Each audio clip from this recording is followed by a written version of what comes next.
आहे। या अभंगाद्वारे नरहरी महाराज सांगतात एक न एक दिवस शरीराची माती निश्चित आहे। शरीराची होय माती कोणी नये ते सांगाती। तो केवढाही असेल माती ज्या दिवशी शरीराची होत असते त्या दिवशी त्याच्या सोबत कोणी नाही। सारी अवघी कामे खोटी अंती जाणे मसनवटी। चांगली सात्विक सदाचारी आणि भगवंताचं भजन या दोन गोष्टी जर सोडून दिल्या तर जगातली सगळी कामं ज्यानं त्यानं केली त्याच्यासाठी ती खोटी ठरतात। सारी अवघी कामे खोटी अंती जाणे मसनवटी। गोत घरे टाकून सारी शेवटी गावाचे बाहेरी। इष्ट मित्र सजन सखे सोयरे दायरे गण गोत हे सगळं सोडून त्याला गावाच्या बाहेर पेटून देत असतात। स्वजनानी गणगोत उपाय नाही हो चालत। एक म्हणे माझे फार मोठमोठाले पाहुणे मग काय करतो राजा हंतू का आम्हाला तुम्ही मोठाले पाहुणे असतील तर। नाही म्हणे माझ्या एका एका पाहुण्याकडे 1200 कोटीची प्रॉपर्टी बेटा ते पण मरणार आहे एके दिवशी। तू ज्यांचं नाव सांगतो ना त्यांना सुद्धा यम फुकणार आहे। स्वजनाने गणगोत उपाय नाही हो चालत। कसल्याही प्रकारचा उपाय चालत नाही। सारी अवघी कामे खोटी अंती जाणे मसनवटी। ऐसे स्वप्नवत असार नरहरी जोडी तसे कर। संत नरहरी महाराज म्हणतात हात जोडून विनंती करतो बाबा आयुष्य वाया घालू नकोस। एक न एक दिवस तुझ्या शरीराची माती होणार आहे। हा साधा सोपा सरळ अभंगाचा अर्थ तुम्ही उठून गेले तरी चालते। आता विठाला विठाला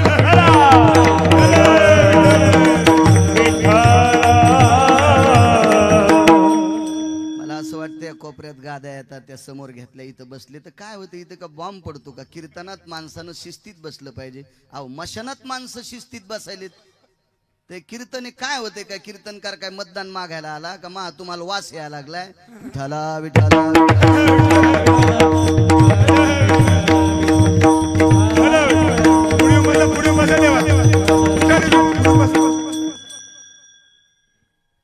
प्राप्त प्रसंगी निवडलेला अभंग संत नरहरी महाराजांचा। तत्पूर्वी मोठ्या श्रद्धेने मोठ्या अट्टहासाने आजच्या कार्यक्रमाचं आयोजन वैकुंठवासी कैलासवासी सत्यलोकवासी दत्तात्रय आबा जाधव यांचं प्रथम पुण्यस्मरण आहे। दत्तात्रय आबांच्या वैकुंठवासी दत्तात्रय आबांच्या स्मरणार्थ आजच्या कार्यक्रमाचं आयोजन त्यांचे सुपुत्र आदरणीय श्री भाऊसाहेब दत्तात्रय जाधव श्री केशव दत्तात्रय जाधव श्री भरत दत्तात्रय जाधव श्री शिवनाथ दत्तात्रय जाधव श्री शरद दत्तात्रय जाधव आणि यांच्या कन्या सौभाग्यवती हिराबाई नानासाहेब जगताप हे त्यांच्या कन्या आहेत। अशी 5 चिरंजीव आणि एक कन्या दत्तात्रय आबांना आणि त्यांच्या स्मरणार्थ त्यांच्या आठवणीचा त्यांच्या प्रेमाचा त्यांच्या श्रद्धेचा जिव्हाळा म्हणून या सुपुत्रांनी आजच्या कार्यक्रमाचं आयोजन केलेलं आहे। या 5 पुत्रापैकी एक तुमच्या आमच्या सेवेकरता पोलीस डिपार्टमेंट मध्ये PI पोलीस निरीक्षक श्री भरत दत्तात्रय जाधव। मी आज हे कीर्तन संपल्याच्या नंतर जिथं कीर्तनाला जाणार आहे तिथंच त्यांची पोस्टिंग आहे नंदुरबार। मला रात्री 9 ते 11 नंदुरबारला जायचंय। आदरणीय साहेबांची तिथंच पोस्टिंग आहे। किती सुंदरसं धर्मरत्न ज्या महात्म्याने जन्माला घातलं ज्या माऊलीने जन्माला घातलं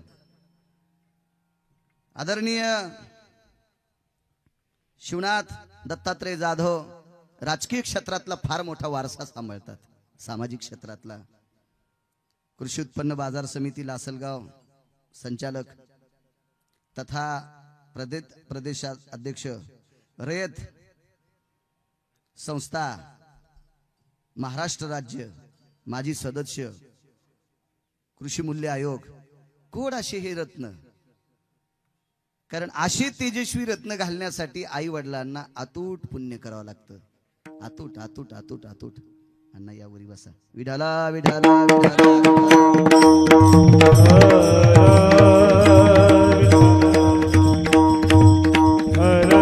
अण्णा इद्या.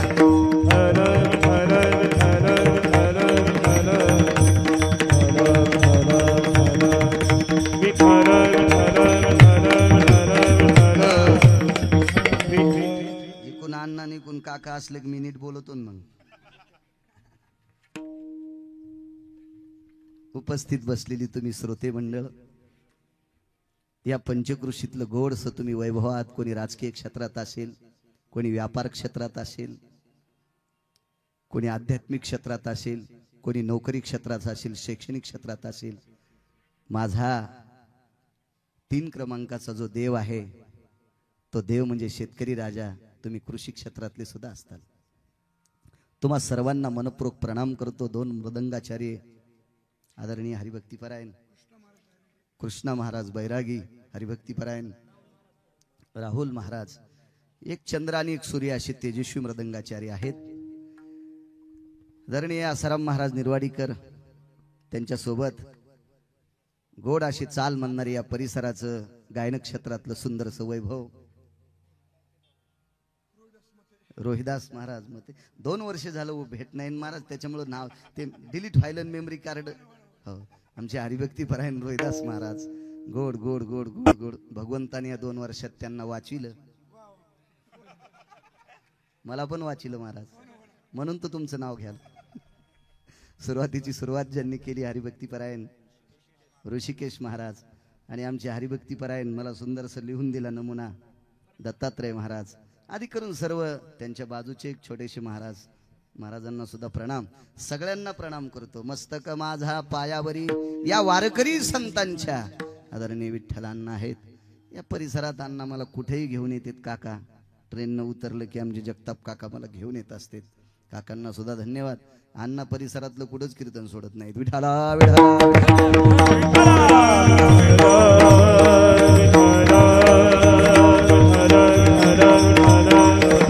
शरीराची होय माती, कोणी न येती सांगाती, सारी आवगी कामे खोटी आणती जाणे मसनवटी. प्रत्येकाच्या शरीराची माती एके दिवशी ठरलेली आहे. शरीराची माती कधी होत असते माहितीये का? ज्या दिवशी या शरीरातला आत्मा बाहेर जातो त्या दिवशी या शरीराला प्रेत ही उपमा संबोधल्या जाते. प्रेत सर्वसामान्य प्रचलित भाषेत सांगायचं झालं तर अण्णा याला मड म्हणतात. कारण शास्त्रात मला असं वाटतंय वारकरी संप्रदायात सुद्धा प्रेताला मड शब्द आहे. मडे झाकून या, म्हणजे महाराजांचं वाक्य प्रेताला मड सुद्धा हा शब्द आहे. आणि मग तुमच्या बाकीच्या शैक्षणिक भागेमध्ये भाषेत विचार केला तर त्याला नाना प्रकारची डेड बॉडी वगैरे काय काय म्हणत असतील ते बात सोडून द्या. पण आपण घरच्याचा इटन शेजाऱ्याचा भांग नीट कशाला, आपल्या आपल्या भाषेत बोललं पाहिजे माणसानं. जिला पिठलं नीट येत नाही तिने बासुंदीच्या कशाला नादी लागायचं. मला मराठी येते, बाकीची भाषा येतच नाही, ती अर्थी ती बोकांडीवर बी घ्यायची नाही. विठाला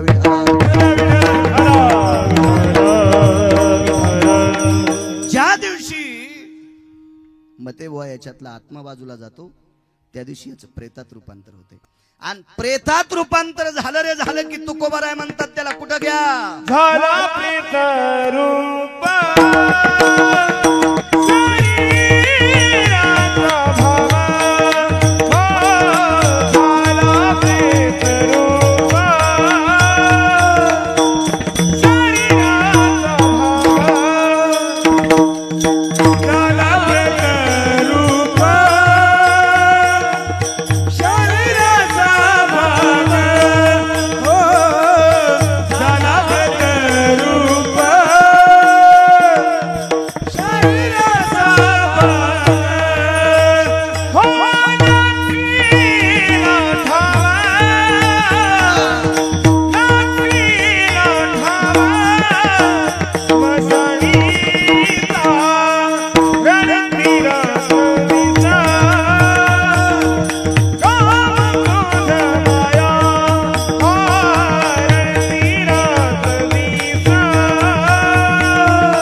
झाला प्रेत रूप शरीराचा भाव लक्ष्यला ठाव स्मशानीचा. नाना या समोर या.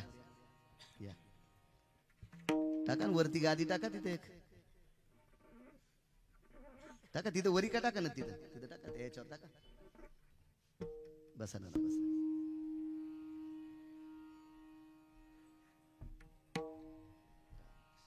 बसा ना. विडाला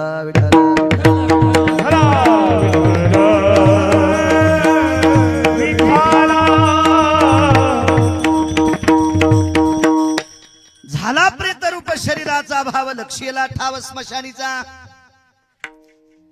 याच्यातला आत्मा गेला, याच्यातली ज्योत मानवली की प्रेतात रूपांतर होतंय. ते किती श्रीमंत आहे, किती गरीब आहे, त्याच्याकडे किती सोनं आहे, त्याच्याकडे किती पैसे आहेत, त्याच्याकडे किती बंगला आहे, त्याच्याकडे किती प्रॉपर्टी आहे, त्याला जग किती मानतंय याचा कसल्याही प्रकारचा विचार केला जात नाही. त्याला मशानात नेतात. पण मशानात न्यायची वेळ कधी येत असते माहितीये का?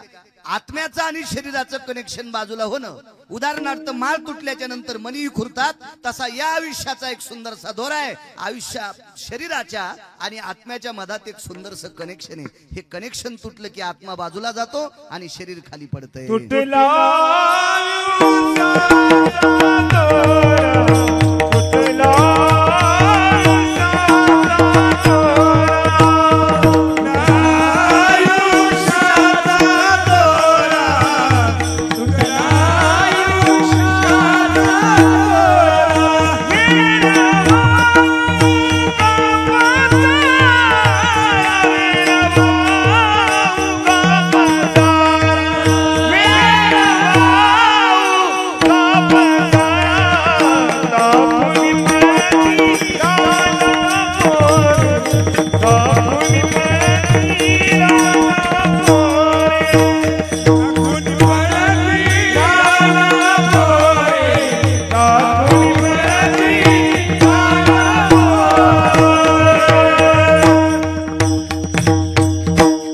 आयुष्याचा दोरा येरवा उगा पसारा.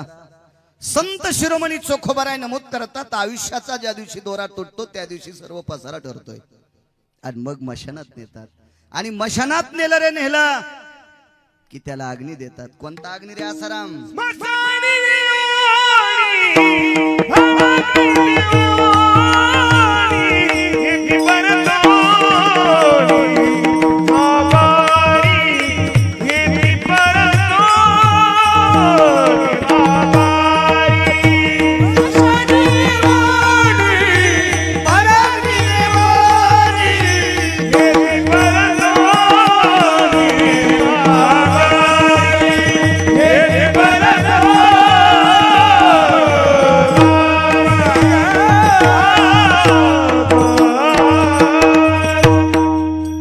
ठिकाणी 14 अग्नी सांगितले, एका ठिकाणी 9 अग्नी सांगितले.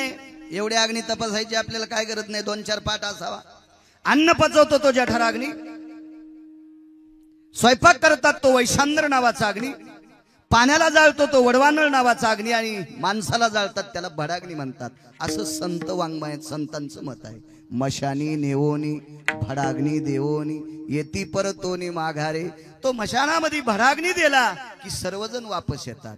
देहग्रहाची कामिनी ती तव राहिली भवनी, मी तव जळ तसे स्मशानी अग्नी सवे एकला. मित्र आले गोत्र झाले तेही मशानी उनी परतले. मोठमोठाले मित्र गोत्र इष्ट मित्र सजन सखे सर्वजण येतात. ते मशानाहून वापस येतात. तिथं कोणीच थांबत नाही, कोणीच थांबत नाही.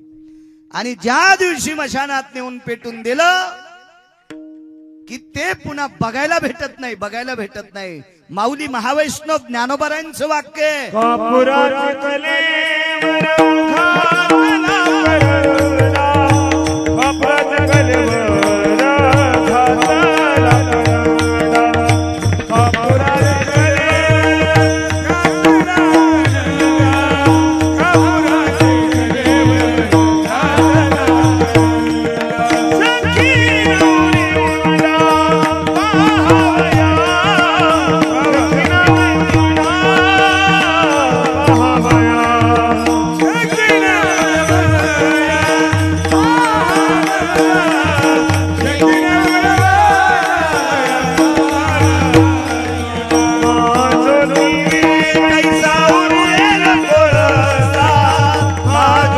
कैसा उरेल बोलता हाथ फिरे कैसा उरेल बोलता हाथ फिरे कैसा उरेल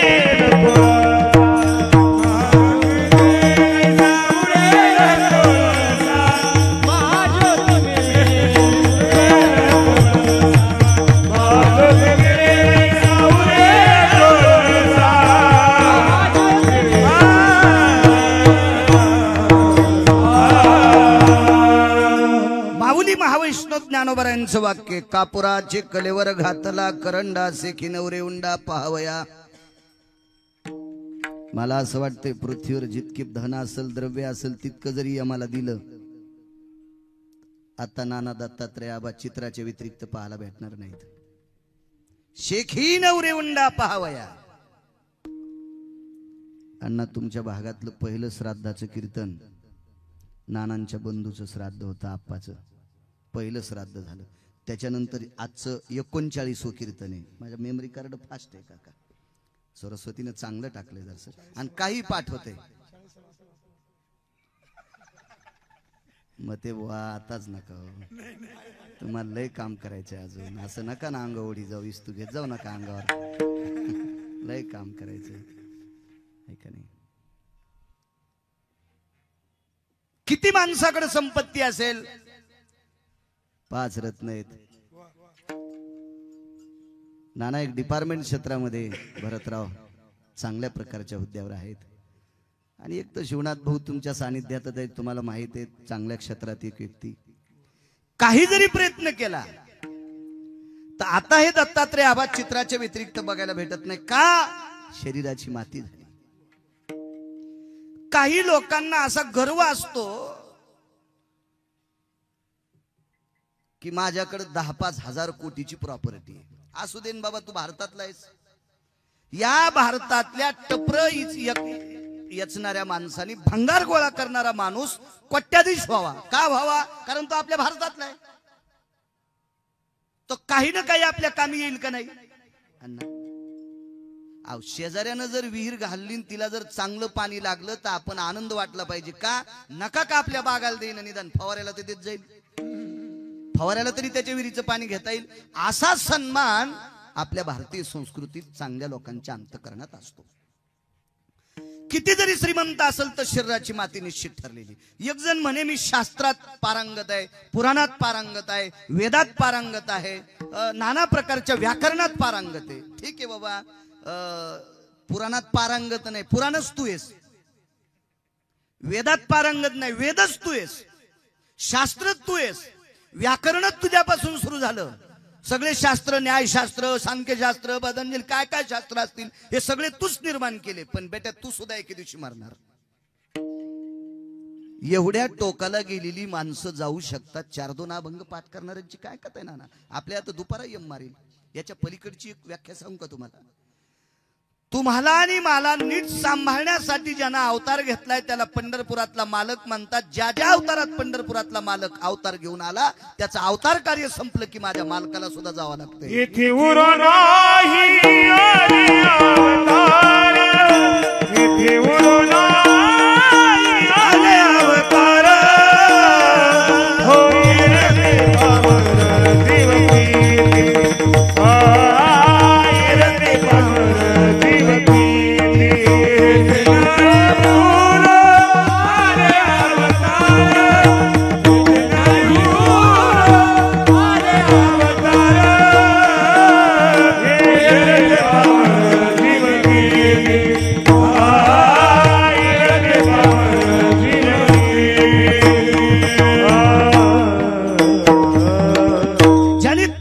सांभाळण्यासाठी अवतार घेतला नाना. येथे नाही उरो आले अवतार, येर ते पामर जीव किती. बाकीच्यांची काय कथा आहे मला सांगा. कोणाकोणाच्या शरीराची माती होती. बरं कीर्तनात असं ऐकल्याच्या नंतर एक जण म्हणे महाराज तुमचं कीर्तन ठेवलं ना. असं ऐकल्याच्या नंतर दत्तात्रय आबा उठतेन का. म्हणलं उठत नाही तरी सुमळ्या. पण ते गेल्याच्या नंतर जे दुःख होतं हे ऐकल्या दुःख विसरावं लागेल काका. याच्यासाठी बुवा कीर्तन ऐकायचे. ठीक आहे दत्तात्रय आबा मोठे, त्यांनी 5 रत्नांना जन्म घातलाय. या भारतातले ते उज्ज्वल तारे आहेत पाची बंधू, त्याबद्दल दुमत नाही. त्यांनी एका माऊलीला जन्म घातलाय. ती माऊली तुमच्या मरळगावच्या एका संसाराला भाकरी घालती. माझ्या आज लक्षात आलं मरळगोळी इतकी कस काय आली. हे काय गपळी झळकतीनं आपलं तुपलं वळकती आहे का नाही. विठ्ठला विठ्ठला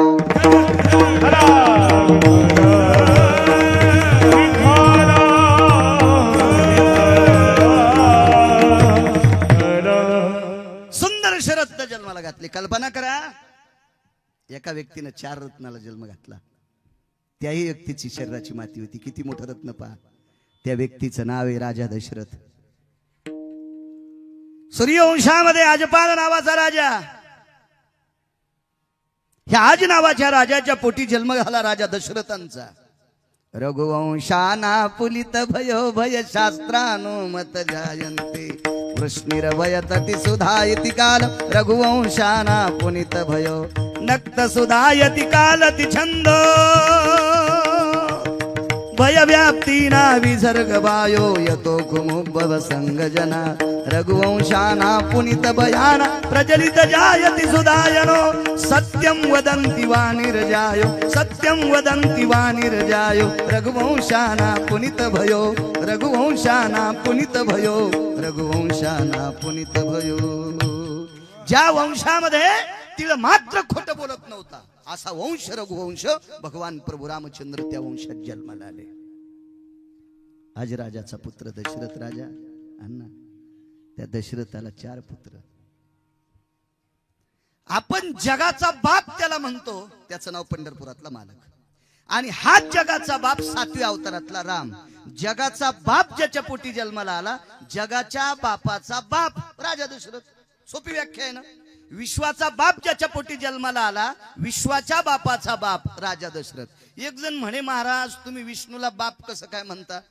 मग येड्या, तू ज्याच्या पोटी जन्माला आला तो हा बाप झाला. पण सगळ्याला ज्यानं जन्माला घातलं तो जगाचा बापच आहे ना. जगाचा बाप आहे जग. आणि याच्या पलीकडे सांगतो, आपले बाप आपल्याला मृत्यूच्या दाढेतून वाचू शकत नाहीत. आपले बाप आपल्याला जन्मही घालू शकत नाहीत. बाप जर जन्माला घालायचा असेल तर कितीतरी माणसं बापच होऊ शकत नाहीत. ही तर व्याख्या मानावं लागेल का नाही. कितीतरी असतील, कितीतरी कितीतरी कितीतरी. पण ह्या तो जो बाप आहे का जगाचा, त्याचे सगळे सूत्र त्याच्या ताब्यात आहेत. तुम्हाला जन्माला घालणंही त्याच्याच हातात आहे. आणि कोण्या दिवशी तुमचं बॅलन्स संपल्यावर मळ्यात नेऊन फुकायचं हेही त्याच्या हातात आहे.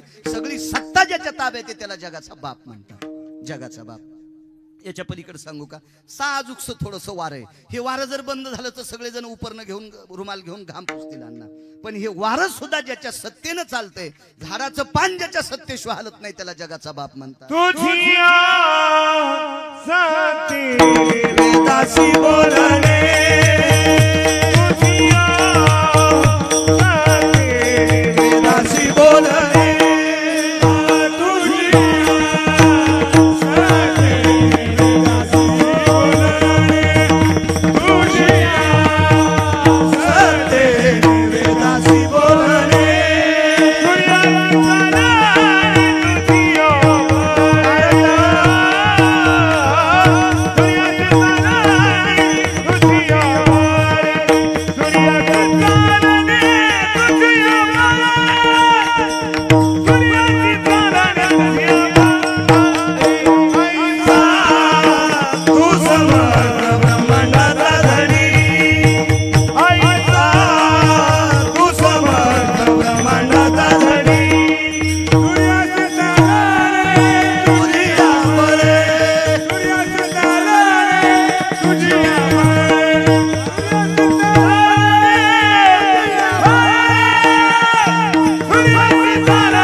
ज्याच्या सत्तेशिवाय सूर्याचा प्रकाश नाही, त्याच्या मनात आलं तर 2च मिनिटात ते शिराळ पाडते ना आपल्याला सावली करते. विज्ञानानं किती शहाणपणा केला सूर्य झाकणं. झाकू शकतो का अण्णा, झाकू शकतो नाही. त्याच्या मनात आल्यावर 2च मिनिटात सूर्य झाकतून 2च मिनिटात पाऊस पडते. सगळी सत्ता त्याच्या ताब्यात आहे, त्याला जगाचा बाप म्हणतात. सगळे विद्वान जिथं नतमस्तक होतात त्याला जगाचा बाप म्हणतात. सर्व शक्ती जिथं पाणी भरतात त्याला जगाचा बाप म्हणतात. आणि असा ब्रह्मांडाचा मालक ज्याच्या पोटी जन्माला आलाय तो राजा दशरथ. भगवान परमात्मा एके दिवशी वनवासाला गेले. वनवासाला गेले मुद्दाम गेले नाही, जावंच लागलं, जावं लागलं. कारण भगवंतानं सुद्धा एक चूक केलती.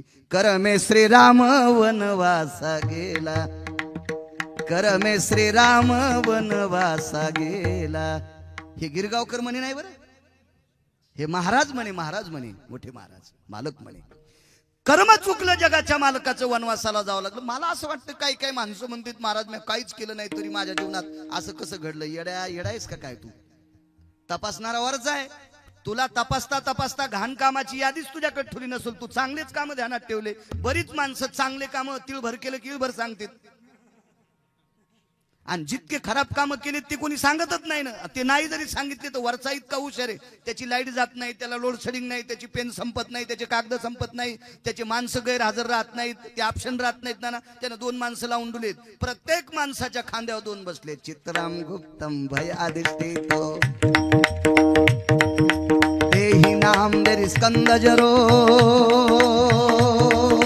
पुनितम लिखयम अर्वाचाना अनिष्ट भयतम अनिष्ट सुधा चित्रम गुप्तम सकल स्थिताय भय व्याप्तीना जगन्निहाय विश्वाध्यक्षम परमतिजाय विश्वाध्यक्षम परमतिजाय चित्रम गुप्तम सकल सुधा चित्रम गुप्तम सकल सुधा चित्रम गुप्तम सकल सुधा नैवम गांजा कसम लिखितम. हे गांजा फुकेन लिहिले का गिरगावकर म्हणे?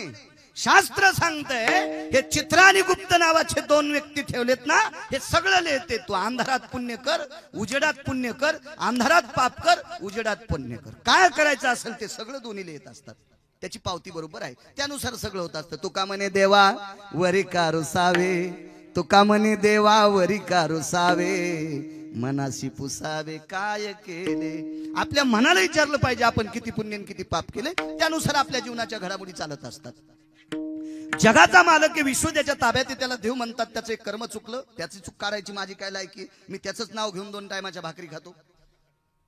मी त्याचं नाव घेतो म्हणून एका एका गिरगाव असे 100 गिरगावकर आवताला झुकताला असे श्रीमंत माणसं माझ्या पुढे बसलेत. त्याचं एकमेव कारण आहे मी पंढरपुरातल्या मालकाचं भजन करतो म्हणून. नाही तर एक माणूस 100 गिरगावकर द्राक्ष बागात फवाऱ्याला लाईन. अशी माणसं श्रीमंत आहेत.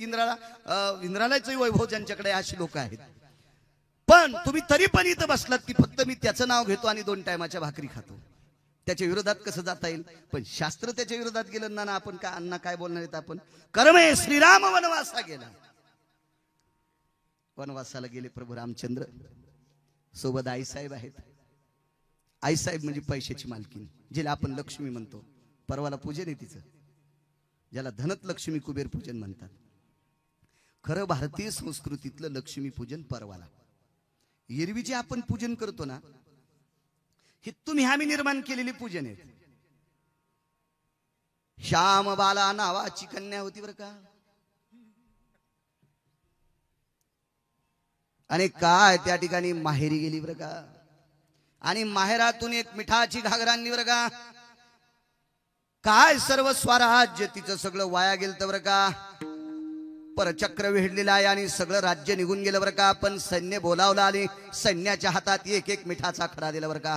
त्या सैन्याने एक मिठाचा खडा खाल्ला. त्या सैन्याला अशी ताकद आली, पुढच्या सैन्याला मारलं आणि राज्य पुन्हा परत आलं. इथे श्यामबाला चरित्र यो.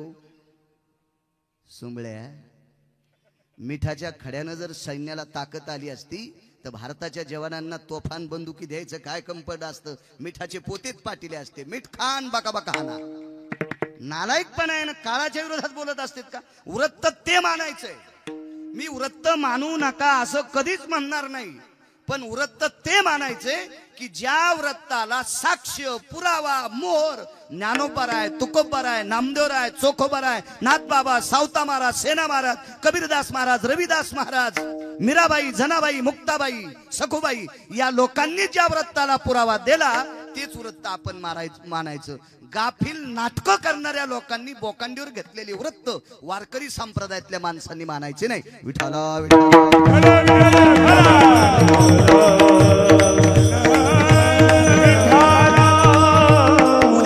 लक्ष्मीपूजन आहे ते शास्त्रोक्त शुद्ध जो शास्त्रात ज्याला आधार आलाय ते लक्ष्मीपूजन. आणि ती लक्ष्मी पंढरपुरातल्या मालकाची 7व्या अवतारातली त्या लक्ष्मीचं नाव होतं सीता. सीताई साहेबाचं सुद्धा जगताप काका एक चुकलं होतं. योग घडला सीता देवी, योग घडला सीता देवी. 6 महिने 27 दिवस पंढरपुरातल्या मालकाला सोडून अशोक वाटिकेत बसावं लागलं. मालक सोडून. तिचंही चुकलं होतं.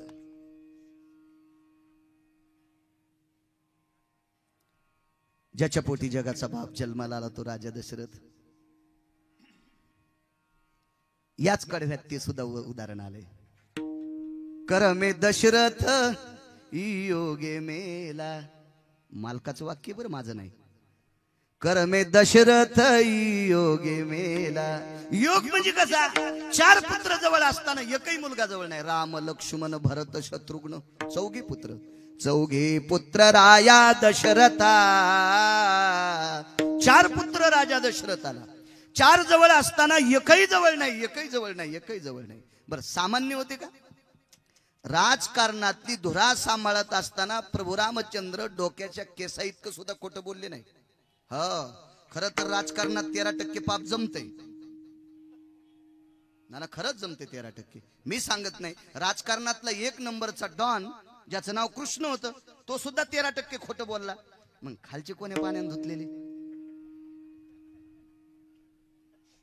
1 नंबरचा डॉन कृष्ण राजकारणातला. मी पुन्हा याच्या अगोदर पाहिलाच नाही, कारण मी वाचून सांगतो. 170 ग्रंथ वाचले आतापर्यंत. पुरा सापडायचा आणि वाचून बोलायचं. मी नेहमी सांगत असतो राजकारणातला 1 नंबरचा डॉन कृष्ण, 2 नंबरचे विदुर काका, 3 नंबरचे कनक, 4 नंबरचे चाणक्य, 5 नंबरचा राजा रयतेचा राजा छत्रपती शिवाजी महाराज. डॉन 5 डॉन झाले. 5 पण 7व्या अवतारातला जो राजा होता राजकारणातला, अत्यंत सत्यवादी, एका नालायक माणसानं सीताई साहेबाची यत्किंचित चेष्टा केली, तितक्यामुळेच बाई वनवासात नेऊन सोडली. म्हणजे एका तिळा इतका सदा दूषित गंध अंगाला न लागू देणारा राजा प्रभू रामचंद्र. आणि प्रभू राम रघुवंशाची रीत होती, प्राण जाई परी वचन न जाई. प्राण जाय परी वचन न जाई.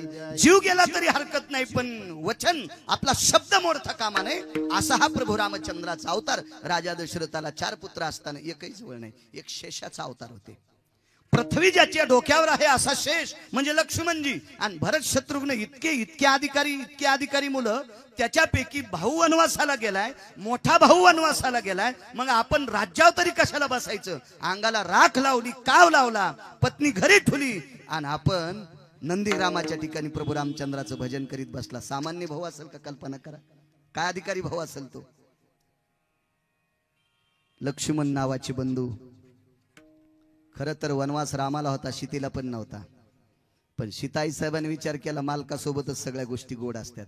आपण घरी राहून लाडू खाणं चुकीच्या गोष्टी येतात. थांबली. लक्ष्मण सोबत गेले. 14 वर्ष 22 दिवस.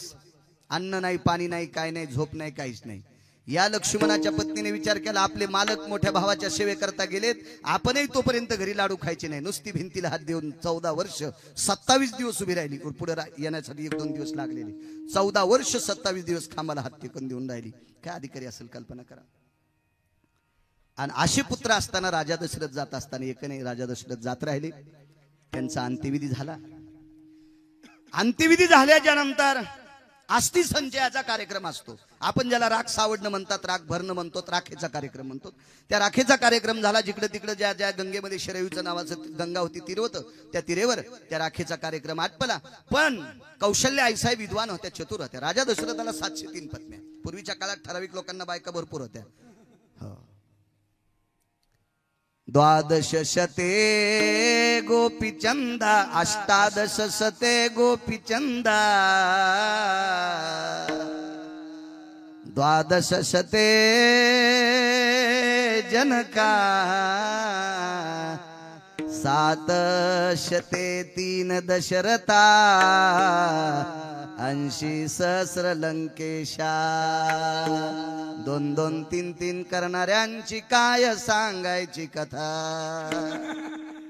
80,000 रावणाला 703 दशरथ राजाला, 1800 बायका गोपीचंदाला, 1200 बायका जनकाला, आणि सगळ्यात मोठा एक आकडा होता भागवतात वर्णन आलं, कोटी भार्या. हो 1 कोटी बायका होत्या एक जणाला, चित्रकेतूला. चित्रकेतू कोटी भार्या, 1 कोटी बायका चित्रकेतूला. 703 पत्न्यापैकी एक साध्वी सद्विद्या आणि अविद्या. 700 बायका बाजूला सोडा, कारण सगळ्यांचं सांगणं शक्य नाही. 2 तासात किती गाव थानायचं? तिघींचं ऐका. तुम्ही म्हणता तुला मागच्या 700चे बाई येतच नसेल असं समजा, पान बोलून महिना सांगतो का नाही तर पुन्हा पुस्तक हातात घेऊ देऊ नका. आणि नाही सांगता आले तर तुमचे बाग मरेपर्यंत खुरपीन. पण तिघींचं ऐका. सगळ्याचं ऐकल्यावर रिॲक्शन येत असते, कारण किती जरी शहाणा डॉक्टर असेल तर एखाद्या गोळ्या खा म्हणतच नाही. एक सकाळी खा, एक दुपारी खा, एक संध्याकाळी खा, नाना असो. एखाद्या खाल्ल्यावर रिॲक्शन येईन ना, आणि सगळ्या ऐकल्यावर तुमच्या वरून जाईन ना. विठाला विठाला.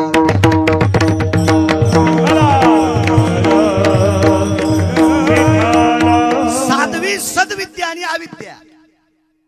साध्वी कौशल्या, सद्विद्या सुमित्रा, आणि अविद्या ती दिसायला सुंदर होती म्हणून दशरथ राजाने केली. काही काही माणसं रुपाव बायका करतात का त्याचं इचकत. बाई ही गुणावर केली पाहिजे पत्नी, रुपाव नाही. पत्नी ही गुणावर केली पाहिजे, गुणावर, रुपाव नाही. आपल्या देशामध्ये देखाव्याला रूपाला किंमतच नाही, गुणाला किंमत आहे. हे मंडप दिसायला खास आहेत, पण ऊन कसं टाकतात खाली, गाळून गाळून टाकतात. पहिले मंडप ते शामियानी होते ना, ते बिलकुल बिलकुल ऊन टाकतात. आता कालाय तसमे ना, हे दिसायला इतकं गोड आहे, पण दुपारी 1 वाजता चैत्राच्या महिन्यात याच्या खाली बसा, उन्हात बसलेलं परवड इतकं घाम काढते आतून, सगळे भोकाड मोकळे करते अंगाचे सगळे. असा गोड मंडप असतो. हे दिसायला खास, असायला काय नाही. आपल्याकडे दिसायला किंमत नाही, असायला किंमत आहे. बाग 50 एकर आहे दिसायला. द्राक्ष किती झाले म्हणले? 1.5 किलो. कशाला पाणी घालायला सुमळ्या, सांगायला 50 एकर बाग आहे. किंमत आहे त्याला. उत्पन्न किती झालं? नदीचं पात्र 1 किलोमीटर सरून दे, पाणी छापी भिजवायला नाही. छापी ना तुम्हाला नसेल कळत, तुम्ही गांजा वाढत नाहीत, तुम्हाला काय कळत. ते चिलमीच्या खालून जी छापी लावतात का त्या धुडक्याला छापी म्हणते. छापी तितकं भिजायला सुद्धा पाणी नाही यांना, आणि नदीचं पात्र 1 किलोमीटर. काय करायचं? नदी नीर बिना तरु फल बिना धेनु शीर बिना. शपक पुरा आहे. नदीला पाणी पाहिजे, त्याच्याशिवाय किंमत नाही. गाईला दूध पाहिजे, त्याच्याशिवाय किंमत नाही. झाडाला फळ पाहिजे, त्याच्याशिवाय किंमत नाही. तरु फल बिना, कर्तव्याला किंमत आहे. बाई दिसायला किती सुंदर दिसती, त्याच्यापेक्षा मालकाला किती जीव लावती, हा महत्वाचा भाग आहे. एक जण म्हणला, महाराज तालुक्यात आपल्या मंडळी सारखी सुंदर कोणीच नाही. म्हणलं फायदा काय नाही, पण मी तिच्या साडीच्या इस्त्री करतोय. अरे ममुल्या, तालुक्यात नंबर 1 ची सुंदर, तू तिच्या साडीची इस्त्री करतोय. रे सुमळ्या, तो पैठणच्या तळ्यात उडी टाकायला पाहिजे होती. विठाला विठाला.